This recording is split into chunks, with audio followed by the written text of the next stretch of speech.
राजेश से प्यार करती हूँ और वो भी मुझसे बिना किसी लालच के प्यार करता है। उसने कहा है हमारी शादी होगी। पिताजी देखे ना, मैं आपके लिए पैसे कमा रही हूँ और आपकी मेरी शादी की चिंता भी दूर हो जाएगी। लेकिन रामलाल बस रो रहा था। तभी मस्त राम आ गया था और बोला, अरे रामलाल भैया, अरे इतनी सर्दी में तुम्हारी बेटी ने इश्क कर लिया भाई। अरे हमारी तो सुबह उठने तक की हिम्मत नहीं होती। कैसे कर लिया? मस्त राम काका, आपको अपने जीवन में तो कुछ नहीं है, इसलिए दूसरों के जीवन में घुसते रहते हैं। जाइए वरना धक्का मार के बाहर निकालूंगी। मस्त राम का चेहरा बुझ गया। वो बिना कुछ कहे लौट गया। गौरी ने अपने पिता के सामने बैठकर घंटों उन्हें समझाया। धीरे धीरे रामलाल के माथे की सिलवटें खुलने लगीं। हमें दूसरों को नहीं अपना सोचना है। राजेश से शादी करने से मेरा घर भी बस जाएगा और आप लोगों को भी एक सहारा हो जाएगा। पिताजी, वो अच्छा लड़का है, आपका दामाद बनेगा तो आपकी सेवा भी करेगा। तू सही ही कह रही है बेटा। लोग तो कुछ ना कुछ कहते ही रहेंगे, चाहे हम सांस लें या ना लें, हमें अपना सोचना चाहिए।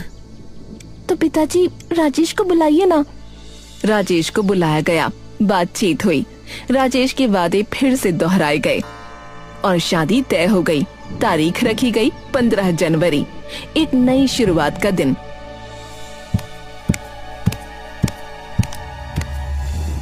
लेकिन इतनी जल्दी क्या है? अभी तो इतनी सर्दी हो रही है। सर्दी में हमें जीना नहीं छोड़ देना ना माँ, तो शादी क्यों टालनी है? गौरी सही कह रही है। काल करे सो आज कर और आज करे सो अब।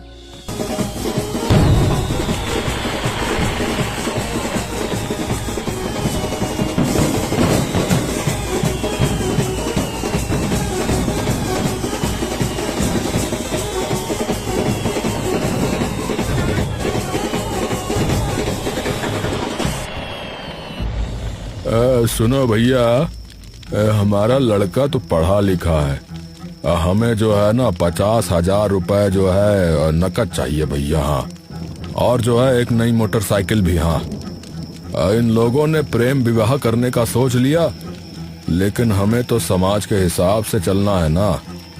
समझ रहे हो ना? अरे भाई साहब, अरे हमारी हैसियत तो आप जानते ही हैं। अरे हैसियत है? अरे तो फिर शादी की हैसियत कैसे आ गई है? कैसे हो गई हिम्मत तुम्हारी? अरे नहीं है कुछ तो शादी नहीं होगी।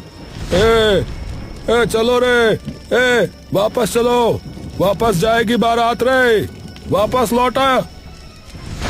उठ, कोई शादी वादी नहीं होगी, चल। राजेश, अपने पिताजी को समझाओ। लेकिन राजेश चुप रहा, कुछ नहीं बोला। सब कुछ ठहरा सा लगा। मैं और काम करूंगी, कर्ज लेकर दे दूंगी, बस आज के दिन को मत मारिए। अरे कर्जा? अरे तेरे कर्ज से हमारी इज्जत नहीं चलेगी लड़की। चलो बेटा यहाँ से चलो। चलो, बाजा वाला चल वापस।